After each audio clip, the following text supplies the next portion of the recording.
Hello student, this is second video of your SS book chapter 5 Water. In this video we learn about tides and current. Tides. The rhythmic rise and fall of ocean water each twice in a day is called tide. जो पानी ऊपर या नीचे ocean का पानी एक rhythmic motion में up and down जाता है और दिन में 2 बार ऐसा होता है वो कहलाता है tide. The rise of sea water and its movement toward the coast is called high tides. पानी का ऊपर आना और किसकी तरफ, कोस्ट की तरफ फ्लो करना कहलाता है high tides. In this case, water cover much of the shore by rising to its highest level. The fall of sea water and movement toward the sea is called low tide.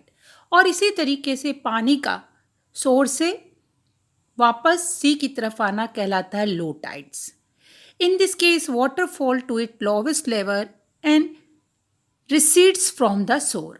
सबसे अपने lowest level में आ जाता है और शोर से recede होता है. रिसीड मीन्स वापस जाता है. The strong gravitational pull exerted by the sun and the moon on the earth's surface cause the tide. The effect of the moon is more pronounced because it is closer to the earth than sun. अब what is the cause of tide? Tides होते क्यों हैं? जो moon और सन का gravitational force है उसकी वजह से क्या होते हैं, ग्रेविटेशनल फोर्स की वजह से टाइड्स ऑकर होते हैं. ठीक है. और जनरली मून का जो ग्रेविटेशनल फोर्स है उससे ज़्यादा टाइड्स होते हैं क्योंकि वो क्या है, अर्थ के ज़्यादा क्लोज है. अब हम पढ़ेंगे कि कब हाई टाइड्स होने में क्या कंडीशन होती है सन, मून और अर्थ की, एंड लो टाइड्स के समय क्या कंडीशंस होती है. The water of earth close to moon get pulled under the influence of moon's gravitational force and cause high tides.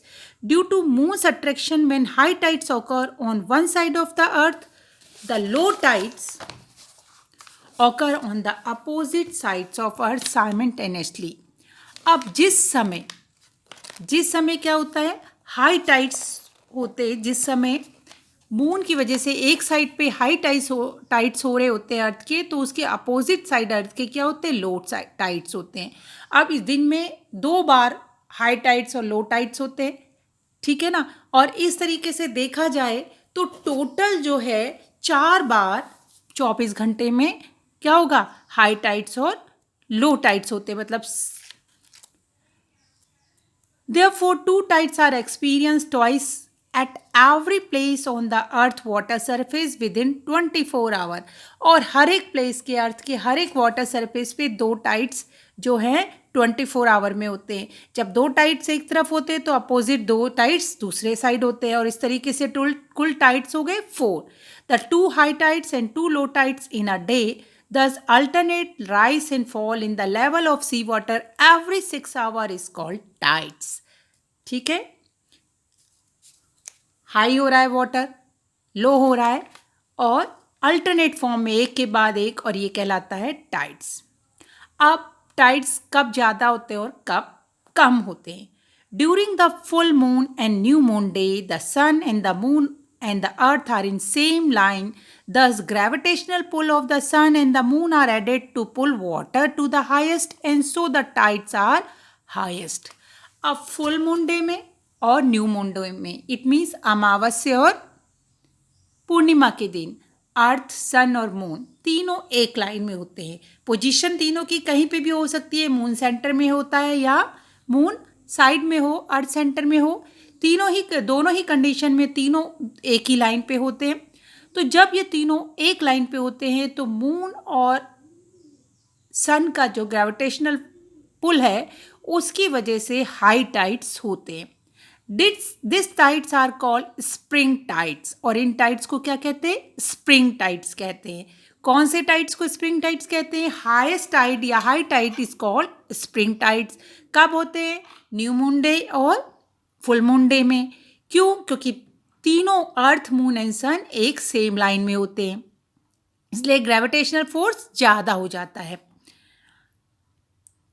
But when the moon is in its first and last quarter, the ocean water get drawn diagonally opposite direction by the gravitational pull of the sun and moon, resulting low tides. These tides are called neap tides. और नीप tides, लो tides को हम कहते हैं नीप tides, और ये कब होते हैं? जब सन, अर्थ और मून, मून जो है वो क्या होता है, दोनों अगर हम देखें तीनों के बीच में जो एंगल बन रहा है वो 90 डिग्री, जैसे कि आपको फिगर में दिख रहा है। मून यहाँ हो सकता है, मून यहाँ हो सकता है, ठीक है ना। लेकिन अगर इनके बीच का ये एंगल देखें 90 डिग्री का हो रहा है, एट दिस टाइम वी क्या होकर होता है? लो टाइड्स, जिसको हम कहते हैं नीप tides. High tides help in navigation. They rise the water level close to the shore. The water level also increase at the river mouth. It facilitates the movement of ship into the river harbor, which otherwise cannot enter the river. The importance of Diamond Harbour near Kolkata on the Hooghly River and that of London Port on the river Thames is due to high water that enter this river from the sea during the high tides. और high tides की वजह से क्या होता है? Navigation में help होती है और ईजिली वो कहाँ पहुँच जाते हैं? हार्बर में जो शिप हैं वो ईजिली पहुँच जाते हैं। जैसे कि डायमंड हार्बर है कोलकाता में हुगली रिवर पर, और लंदन पोर्ट जो है रिवर थेम्स में है, वहाँ पर हाई वाटर की जगह से की वजह से ईजिली जो है शिप जो है हार्बर तक आ जाते हैं। Tidal water clear away a lot of mud, silt and garbage brought down by the river from its land into the depth of the sea. Some countries like Canada, United Kingdom, France, Japan have started to produce electricity using the energy of this tide. This tide also helps in fishing as many more fish come closer to the shore during the high tides. अब इस high tides का use किया है बहुत सी develop country हैं, Canada, United kingdom, France, Japan, जिन्होंने इस high tides को यूज़ किया है इलेक्ट्रिसिटी जनरेट करने के लिए। और इसी तरीके से जिस नेविगेशन के लिए हेल्पफुल है, इलेक्ट्रिसिटी से जनरेट हो रही है हाई टाइड्स की वजह से। और तीसरी चीज़ जो है फिशिंग जो है बहुत ईजिली हो जाती है, क्योंकि फिश जो है हाई टाइड की वजह से क्या होती है, शोर के तट के पास पहुंच जाती है, जिसलिए फिशिंग करना बहुत आसान हो जाता है, बहुत सारी फिशें पकड़ी जा सकती है। Next topic is ocean current.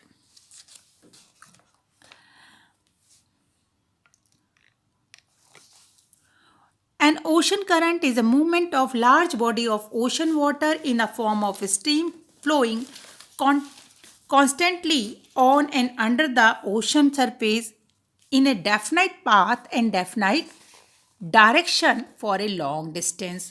अब क्या चीज है ocean current? What is ocean current? आप कह सकते हो कि ओशन करंट क्या है? Stream of water flowing constantly on the ocean surface in the definite structure. एक डेफिनाइट स्ट्रक्चर में पानी का बहना, चाहे वो समुद्र के नीचे हो चाहे समुद्र के सरफेस में हो, पानी का क्या है, एक विशेष पैटर्न से फ्लो करना कहलाता है tides. They are quite broad like stream और ए रिवर। और पानी किस तरीके से फ्लो करता है? जैसे कि कोई रिवर फ्लो कर रही हो, किसके अंदर? समुद्र के अंदर ही। The ocean current have a regular pattern. Ocean current are normally swift, deep, narrow, ranging in the speed for 2 to 10 kilometre per hour. Broader and slower current that are shallow in the depth are called drift. They have at the speed of 3 kilometre per hour. अब generally जो ocean current है वो 2 से 10 kilometre per our की speed पे चलता है, लेकिन कुछ जो स्लो करंट है, ठीक है, गहराई में, उसको हम कहते हैं ड्रिफ्ट कहते हैं, उसकी स्पीड होती है 1 से 3 kilometre per hour. The ocean current are cause by the permanent wind, the rotation of earth, difference in the temperature, in the density of sea water and position and shape of the sea coast. अब कारण क्या है? What is the cause of ocean current? Ocean current जो है का पहला cause है wind, जो परमानेंट विंड बह रही है उसकी वजह से, अर्थ के रोटेशन की वजह से, और टेम्परेचर के डिफरेंस की वजह से, और डेंसिटी के डिफरेंस की वजह से भी। डेंसिटी मतलब सलाइन वाटर जो है उसकी डेंसिटी हाई होती है, और जिसमें सलाइन वाटर कम होता है, सॉल्ट कम होता है, उसकी डेंसिटी लो होती है। तो डेंसिटी के डिफरेंस की वजह से भी क्या होता है, ओशन करंट फ्लो होता है। और कई बार कह सकते हैं कि see what position and shape of the sea coast, जितना इसको आप ये कह सकते हो स्लोप, जो सी कोस्ट में स्लोप होता है, स्लोप की वजह से भी क्या होता है, ओशन करंट फ्लो होता है। अब ओशन करंट होता कितने टाइप का है? द ओशन करंट में भी वार्म और कोल्ड, टू टाइप्स का ओशन करंट है, warm ocean current and cold ocean current. Generally, the warm ocean current originate near the equator and move toward the pole. The cold current carry water from the polar to higher latitude to tropical और lower latitude. अब warm ocean current कहाँ से flow होता है? ये equator के आसपास के एरिया से फ्लो होता है। और फ्लो के किस तरफ जाएगा? वापस से पोल, और पोल से वापस से एक डेफिनाइट शेप लेते हुए वापस से कहाँ जाएगा? इक्वेटर पे आ जाएगा। तो कहाँ फ्लो होता है? इक्वेटर से पोल की ओर, चाहे वो नॉर्थ पोल हो और चाहे साउथ पोल हो। जनरली साउथ पोल की तरफ ज़्यादा होता है क्योंकि वाटर साउथ पोल में ज़्यादा है और लैंड एरिया जो है वो नॉर्थ पोल में है।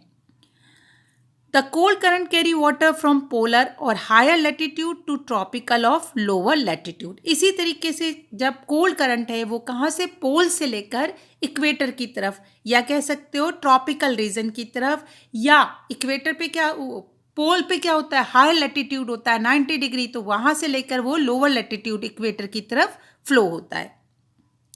The cold water is dense and heavy so it sink down to the bottom of the sea. अब कोल्ड वाटर क्या है? डेंस होता है, डेंसिटी ज़्यादा होती है, हैवी होता है, तो वो नीचे की तरफ मतलब सी के बॉटम में फ्लो होता है। And warm water is light and rises to the surface. अब वार्म वाटर लाइट होता है इसलिए ये फ्लो करता है क्या? सरफेस पे, जो सी है उसके सरफेस पे फ्लो करता है। The cold water moved toward the equator region along the bottom of the ocean, or the depth the warm water moved toward the polar region along the surface of ocean. This general pattern of the ocean current. पता चल गया आपको कि warm water जो है equator से पोल की तरफ बह रहा है और सरफेस पे बहता हुआ जा रहा है, और जबकि कोल्ड ओशन करंट जो है वो बॉटम पे, सी के बॉटम पे बह रहा है, और किधर बह रहा है? पोल से इक्वेटर की तरफ। Labrador current is a cold current which flows south from Arctic region. अब लेब्राडोर करंट नाम दे रखे हैं, एक लेब्राडोर करंट है, कोल्ड करंट है ये, और ये कहाँ फ्लो करता है? साउथ में, आर्टिक रीजन के साउथ में फ्लो करता है। इसी तरीके से gulf stream is a warm current in the Atlantic ocean, और अटलांटिक ओशन में जो बह रहा है कौन सा? गल्फ स्ट्रीम, वो है warm current. The ocean current influences the temperature condition of the air. Warm current brings about warm temperature over a land surface. They generally pick up moisture and cause rainfall, while the cold current are generally dry. अब warm current क्या है? आसपास जहाँ warm current बहता है equator से पोल की तरफ, तो वहाँ पर क्या होता है, जो टेम्परेचर है सरफेस का, लैंड सरफेस का, उसके आसपास के वो बढ़ जाता है और मॉइस्चर बढ़ जाती है, जिसकी वजह से क्या होता है? रेनफॉल होती है। जबकि कोल्ड करंट जो होती है उसकी वजह से वो जनरली क्या रहता है? ड्राइनेस रहती है। Harbour of Norway, Russia, Great Britain would have remained closed for most part of the year, but on account of warm Gulf Stream, they remain open even in the winter. Ship sailing in the direction of current move faster. अब जिस direction में current बह रहा है, अगर इस ship कोई cell करती है तो वो बहुत तेजी से मूव करती है। The area where a warm and cold current experience foggy weather make it is difficult for navigation, but they provide best fishing region of the world. For example, sea around Japan and eastern coast of North America, cold current brings with them fish food called plankton from cold polar area to support a large number of fish. अब जहाँ पर warm current और cold current मिलती है वो area foggy हो जाता है, धुंध आ जाती है वहाँ पर, इसलिए नेविगेशन के लिए तो वो एरिया क्या है? ठीक नहीं है, क्योंकि डिफ़िकल्ट होती है नेविगेशन में।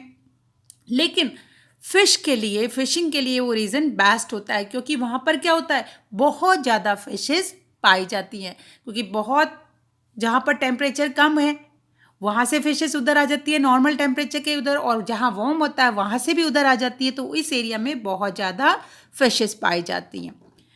यहाँ पर आप देख रहे हो, ये आपकी बुक में ओशन करंट दिखा रखे हैं, cold current and warm current. जहाँ कोल्ड करंट जो है पूरी एक लाइन है ब्लैक कलर की, और वार्म करंट शो किया हुआ है डॉटेड लाइन से। और इस तरीके से आप देख रहे हो, अगर हम ये वाला एरिया लेते हैं तो ये जा रही है, यहाँ से कोल्ड करंट जा रहा है, और इधर होते होते ये कौन सा हो रहा है, वार्म करंट। और इस तरीके से इस मोशन में एक निश्चित पैटर्न में जो है फ्लो शुरू हो रखा है करंट का।